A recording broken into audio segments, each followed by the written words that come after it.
Let's bring these four together. 1. Wider angle of view than normal and telephoto. 2. Distortion along the edges and sides. 3. Lesser hyperfocal distance, more depth of field. 4. Pronounced foreground, diminutive background. These four characteristics work together. Understanding how they interact is what gives you control over the lens, rather than the lens controlling you. From this point onward, watch the dot grid in the corner of each image slide. It shows you which of these four characteristics is actively at work in that particular photograph. Sometimes one trait dominates, sometimes several work in concert. This turns every photograph into a case study. Now, landscapes. When we stand before a great landscape, what moves us?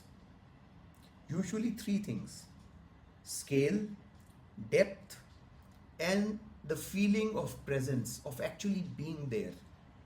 A successful landscape photograph tries to preserve all three, and wide angle lenses are often the ideal tool for that challenge. Let's look at how they actually perform. 24 mm Hundar Nubra Valley, one of the highest cold deserts in the world. Sand dunes at altitude. That contrast alone is extraordinary. Sand and snow-capped peaks in the same frame. The dune in the foreground has ripple textures that are sharp and tactile.